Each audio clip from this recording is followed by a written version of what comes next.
tous, bienvenue dans l'interview. Notre invité aujourd'hui est Alain Marron. Bonjour. Bonjour. Député bruxellois, membre de la commission d'enquête SAMU Social, on va en reparler. Mais d'abord, la polémique du jour, c'est ce fameux hashtag nettoyé de Theo Franken. Il l'a mis dans un tweet qui faisait un peu le bilan du nombre de migrants interpellés par la police. Alors, je vais vous faire 3 propositions de réponse. Pour vous, vous en pensez quoi? C'est inacceptable parce que c'est le langage de l'extrême droite. On ergote ici sur le vocabulaire, l'essentiel c'est l'action, ou bien c'est Theo Franken qui est une superstar des sondages, finalement il peut dire ce qu'il veut. Alors A, B ou C? C'est le A évidemment, et sans discussion, mais évidemment aussi avec une pointe de C. Parce qu'on se rend compte qu'effectivement, M. Franken peut développer un discours très proche de celui du Vlaams Belang, parfois même le même que celui du Vlaams Belang, sans risquer en fait la moindre sanction de la part, par exemple, du Premier ministre. M. Michel a juste dit, bon, il faudrait un peu mieux choisir les termes, quoi. Mais en gros, ce n'est pas du tout la première fois que M. Franken dérape et utilise l'un ou l'autre sujet pour faire passer une idéologie assez nauséabonde de rejet et de racisme latent. Donc c'est un vrai problème.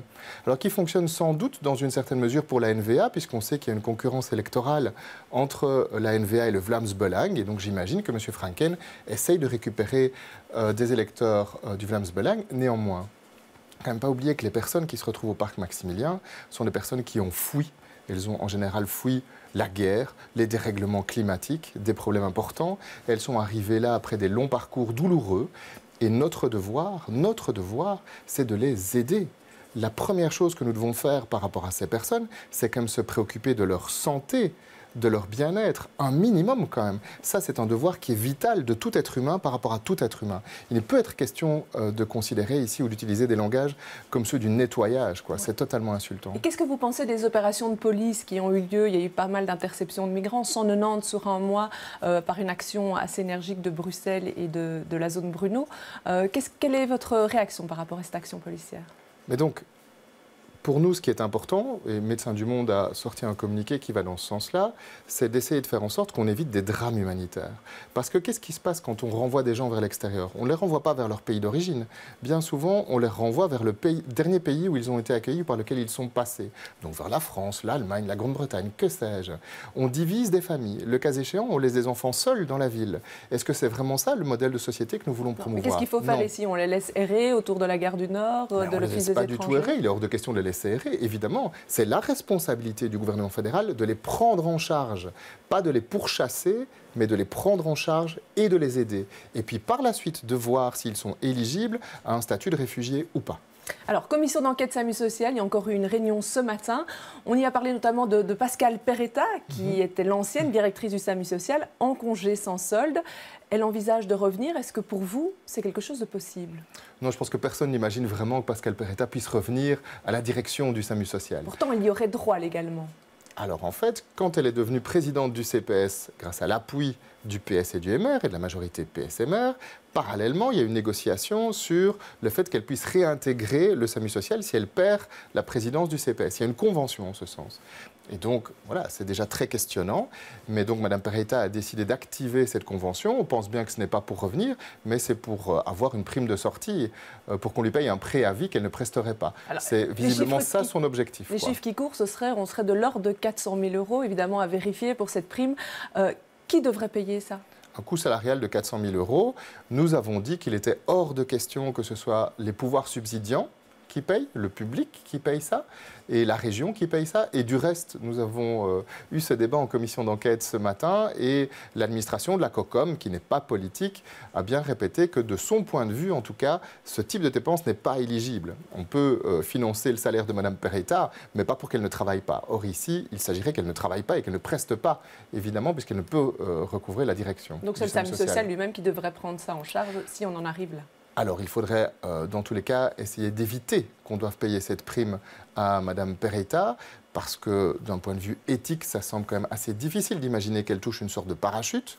Ça, c'est une première chose. Maintenant, il s'agit de voir si légalement, il est possible de ne pas lui payer cette prime. Alors, on sait que l'ancien conseil d'administration des missionnaires est toujours en place. Oui. Dans ce conseil d'administration, il y en a Peretta, M. Mayer notamment.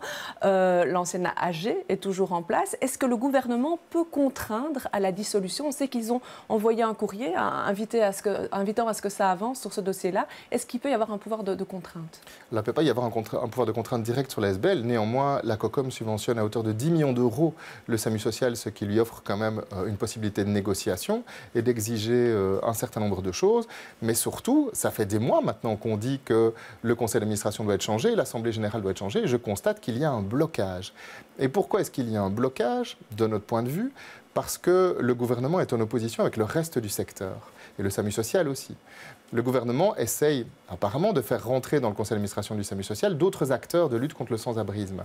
Mais parallèlement, il est en train de mettre sur pied une ordonnance qui remet le SAMU social au centre et qui ne fait pas du tout l'objet d'un consensus au sein du secteur. D'ailleurs, il y a une manifestation dès lundi de tous les autres acteurs, des plateformes associatives, des plateformes sociales santé, qui disent ensemble, maintenant, on doit réfléchir. On ne doit pas légiférer tout de suite et faire une ordonnance tout de suite. On doit réfléchir. Qu'est-ce que nous voulons comme politique de lutte contre le sans-abrisme? Maintenant qu'elle n'est plus prise en otage par le SAMU social, qu'est-ce qu'on fait? Oui, alors cette marche rouge est intitulée « Pour une vraie politique de lutte contre le sans-abrisme ». Ça veut dire que quoi? Ce gros organisme qu'on est en train de mettre en place au niveau de la région, ce n'est pas une vraie politique de lutte contre le sans-abrisme. Là, pourtant, la région prend les choses en main, alors que toutes ces années-là, elle avait un peu délégué à d'autres organismes. Alors, je ne sais pas si la région prend les choses en main, mais en tout cas, ce qu'ils sont en train de faire, c'est d'agir avant d'avoir ouvert le débat.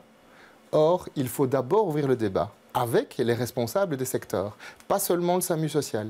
Ça, c'est la première chose. La deuxième chose, c'est qu'on est en train de faire un gros bazar.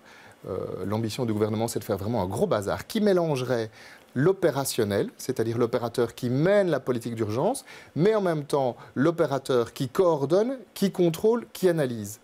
Ça ne va pas. Il faut absolument distinguer les rôles. Un opérateur, c'est un opérateur. Et par ailleurs, ça met tous les autres opérateurs de terrain à la marge, sur le côté en dehors du dispositif, ou en tout cas de manière satellite. Ici, vous n'avez pas que le SAMU social soit trop central dans cette structure. Mais bien entendu, on sauve le SAMU social, c'est sauver le soldat SAMU social. Mais quand on a entendu les ministres à la commission d'enquête, ils rendaient hommage au travail du SAMU social en disant que c'était quand même un bon boulot qui avait été fait.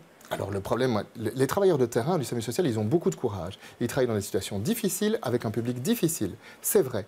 De dire que le SAMU social fait du bon travail tout le temps, il faut arrêter avec cette image. À un moment, on se rend compte que ces politiques d'urgence coûtent de plus en plus cher. Donc la politique d'urgence, c'est offrir un lit.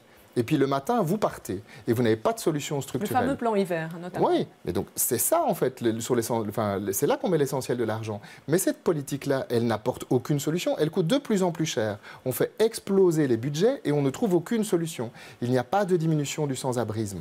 Or, dans beaucoup de villes d'Europe, maintenant, on met en place des solutions pour que les sans-abri retrouvent des logements. Ça coûte plus de 1 000 € par mois des lits au SAMU social, sans compter l'achat du bâtiment Poincaré, par exemple. 1 000 € par mois. Est-ce qu'avec 1 000 € par mois, il n'y a pas moyen de faire autre chose que juste d'offrir un lit dans des hangars ou dans des grands bâtiments? Nous pensons que si, et il est temps d'y réfléchir. Oui, mais est-ce qu'on peut abandonner ces plans d'urgence et travailler uniquement sur le long terme comme ça? Quand on a créé le SAMU social, on avait été voir à Paris comment ça se passait. Et là, le créateur du SAMU social disait, attention, un jour de plus en rue, c'est une année de plus de perdu pour un sans-abri, pour montrer qu'on se détachait très très vite de la réalité. Est-ce qu'ici, si on supprime l'aide d'urgence, ça va être compliqué quand même. Mais vous avez raison, donc il faut sortir les gens de la rue, mais le SAMU social ne sort pas les gens de la rue. Il les héberge pour la nuit, mais le reste du temps, ils sont en rue, ils n'ont pas de domicile, ils n'ont pas de logement. C'est bien ça le problème. Et donc, il ne faut pas supprimer l'urgence. Il y aura toujours besoin d'urgence et d'humanitaire pour les solutions qu'il faut régler tout de suite. Il s'agit de rééquilibrer les choses, d'arrêter de faire en sorte que l'urgence et l'humanitaire, ça prenne l'essentiel du budget et l'essentiel de la préoccupation politique. Rendre les choses plus équilibrées. Vous réclamez un débat au Parlement là-dessus? Mais nous, non seulement nous le réclamons, mais nous l'avons normalement obtenu. Il y avait un engagement au moment du lancement de la commission d'enquête pour que, une fois que la commission d'enquête ait terminé ses travaux, il y ait un débat ouvert en commission affaires sociales avec 2 éditions de l'ensemble du secteur pour discuter de l'avenir du secteur. Je constate que le gouvernement ne semble pas prêt à respecter cet engagement, ce qui nous fâche. Rien n'est annoncé. Ils veulent bien ouvrir le débat, mais ils sont déjà en train de le refermer en avance. Ça ne va pas. ça court-circuite. Évidemment. Très bien. Ben, je vous remercie d'être venu sur ce plateau Avec pour avoir plaisir. fait le point. Je vous remercie de nous avoir suivis. Demain, dans l'émission Les Experts, les invités seront Françoise Kepmans et Christos Doulkeridis. Je vous souhaite à tous un excellent week-end.